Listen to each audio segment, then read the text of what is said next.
என் தாய் வீடு மீடியாக்கார இளைஞர்களுக்கும் அதே மாதிரி ரிப்போர்ட்டர் இளைஞர்களுக்கும் வணக்கத்தை சொல்லிக்கிறேன். முக்கியமா எத்தனையோ நடிகரை பாக்கியராஜனே வாழ வச்சிருக்காரு. டைரக்ஷன்ல இப்படித்தான் பண்ணணும் அப்படித்தான் பண்ணணும்னு. நான் பாலானன்ட்டையும் அமீரண்ணே பள்ளிக்கூடத்துக்குள்ளே இருந்து வந்தேன். முக்கியமா இந்த பள்ளியும் பார்க்கணும்னு பார்த்தேன். மிகப்பெரியமான ஒரு சிறப்பை சொல்லி கொடுத்தாரு.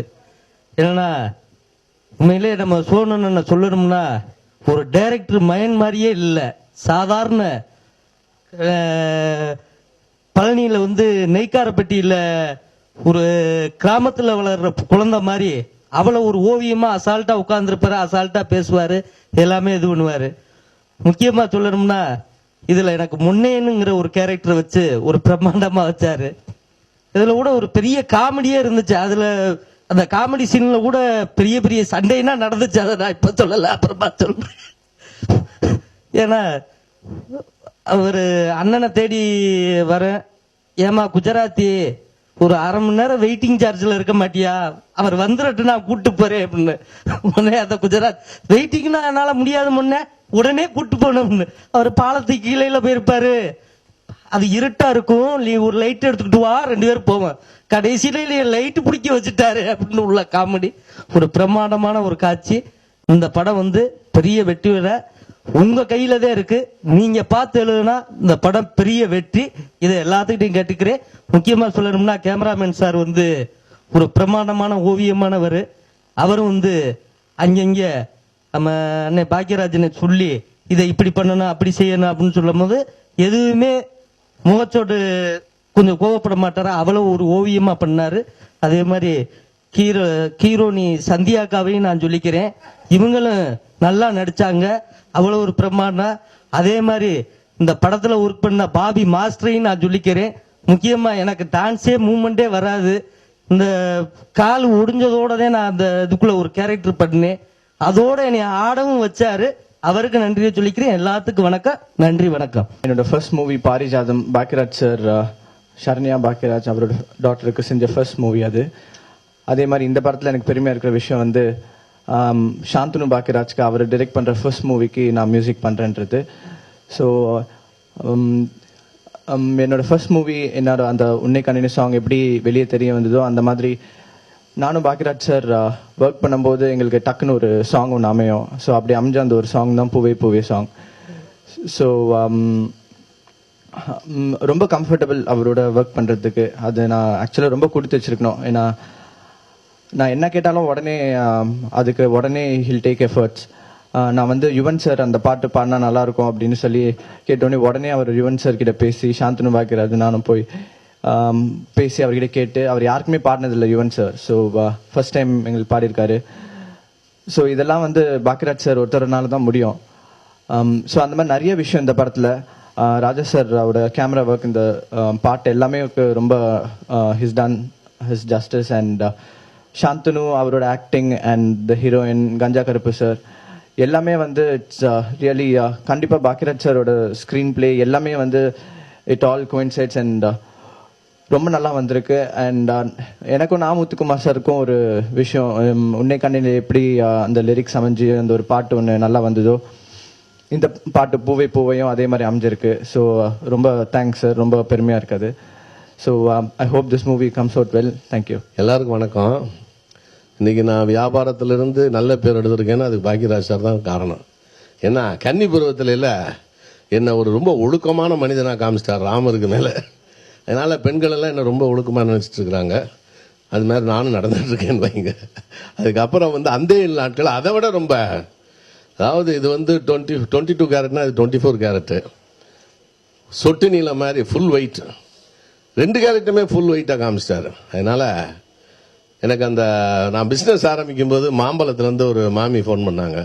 சார் நீங்கள் ரொம்ப நல்ல மனுஷன் சார், எனக்கு நல்லா தெரியும், ஏமா உங்களை நான் பார்த்ததே இல்லையேன்னு.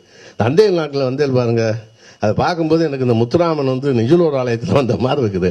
அது மூஞ்சியை பார்த்தோன்னே எங்களுக்கு தெரியும் சார் எவ்வளோ நல்ல மனுஷன் நீங்கன்னு. அப்போ அந்த அளவுக்கு என்ன ஒரு 10-15 சீன்லேயே ஒரு நல்ல மனுஷன் காமிச்சிட்டாரு. சரி, இப்படியெல்லாம் ஒரு எத்தனையோ படம் ஆக்ட் பண்ண எம்ஜிஆர் எப்படி ஆளாக இருப்பார். ஒரு 2 படத்தில் நடிச்சு என்ன போய் நல்ல மனுஷன்ட்டாங்க. அப்படிப்பட்ட ஒரு அருமையான ஒரு இயக்குனர். ஊர்வசியிலிருந்து எத்தனை பேர் வந்திருக்காங்கன்னு உங்களுக்கு தெரியும், நான் சொல்ல வேண்டியதில்லை. அருமையான ஸ்க்ரீன் பிளே ரைட்டர், நல்ல மனிதர், பழசை மறக்காதவர். என்னை கூப்பிட்டதில் நடிக்க சொன்னார். ரொம்ப சந்தோஷம். எனக்கு படங்கள் ரொம்ப குறைவு. இப்போ அது அவருடைய சன்னுக்கு நான் வந்து ஃபாதராக நடித்தேன். ரொம்ப சந்தோஷப்பட்டேன். இந்த படம் நிச்சயமாக வெற்றி அடையும். அதுக்கான அம்சங்கள் எல்லாம் இருக்குது. வாழ்த்துக்கள். ரொம்ப நன்றி. வணக்கம். பாக்யராஜ் சாரோட தீவிர ரசிகன், வெறியன் கூட சொல்லலாம். அவருடைய ஒவ்வொரு படத்தையும் கிட்டத்தட்ட ஒரு 10-15 தடவை திரும்ப பார்த்துருக்கேன். இப்போது மனசு கொஞ்சம் அப்படி சோர்வாக இருந்துச்சுன்னா பாக்யராஜ் சாரோட ஏதாவது ஒரு டிவிடி எடுத்து போட்டுட்டு ஒரு 2.5 மணி நேரம் திரும்ப வசனத்தோட கூடவே பேசி அந்த அளவுக்கு அவருடைய படங்களை ரசிச்சிருக்கேன். அவர் கூட கல்லூரியில் படிக்கும்போது அவருடைய பாக்கியெல்லாம் கவிதை எழுதியிருக்கேன். அவர் கூட பாடல் எழுதுகிற அனுபவம் வந்து பாரிஜாதத்தில் அந்த உன்னை கண்டேனே பாடல் கிடைச்சது. நிறைய கற்றுக்கிட்டேன். அதாவது ஒரு திருத்தம் என்பது ஒரு பாடலை வந்து சிதைப்பதல்ல, அதை செதுக்குவது என்று அவர் கூட பாடல் எழுதும்போது எனக்கு நிறைய சின்ன வார்த்தைகளை மாற்றி போடும்போது அது வேற ஒரு வர்ணஜாலத்தை கொடுக்கும். அந்த உன்னை கண்டேனே பாடல் பெரிய பிரபலமாச்சு. தரன் பற்றி சொல்லணும். ஒரு யூனிக்கான ஒரு மியூசிக் டைரக்டர். ஒரு கம்போசிங் பார்த்தீங்கன்னா உன்னை கண்டேனிலே பார்த்தீங்கன்னா நிறைய சேஞ்ச் ஓவர் வரும். அந்த பல்லவிலே கிட்டத்தட்ட ஒரு 15 போக்கில் போகும் இசை. ஆனாலும் வந்து அது எல்லாமே பாட வச்சார். தனித்தனியாக பார்க்கும்போது ஒரு பகுதியும் இசை துணுக்குமே அவ்வளோ நல்லா இருந்தது. அதே போலவே இந்த பூவே பூவே பாடல், இந்த பாடல் ஏற்கனவே எஃப்எம்லாம் பிரபலம் ஆயிடுச்சு. எந்த ஈகோவும் இல்லாமல் இன்னொரு மியூசிக் டைரக்டருக்கு பாடி கொடுத்த நண்பர் யுவன் சங்கர் ராஜாவுக்கு என்னுடைய நன்றி. கேமராமேன் ராஜா 10th படிக்கிறதுலன்னு தெரியும். அரிமதின் ஆஃபீஸில் நான் அங்கே இருப்ப லீவில் வருவான் ட்ரௌசர் போட்டு. இன்னைக்கு மைக் பிடிச்சிட்டு கேமரா பிடிச்சிட்டு தைரியமாக மைக் பிடிச்சிட்டு பேசுகிறார். சந்தோஷமாக இருக்குது. அவனை அறிமுகப்படுத்துறதுக்காகவும் நான் பாக்யராஜ் சாருக்கு என்னுடைய நன்றியை தெரிவித்துக் கொள்கிறேன். சாந்தனு சக்கரக்கட்டியில் டாக்ஸி எங்கள் 2 பேருக்கு ஒரு பெரிய ஹிட் சாங்காக இருந்துச்சு. அந்த வரிசையில் இந்த படத்தில் பூவே பூவே நல்லா துடிப்பான ஒரு இளைஞர், நல்ல கதைகளை தேர்ந்தெடுத்து நல்ல ரசிப்பு தன்மை மிக்க ஒரு நடிகர்.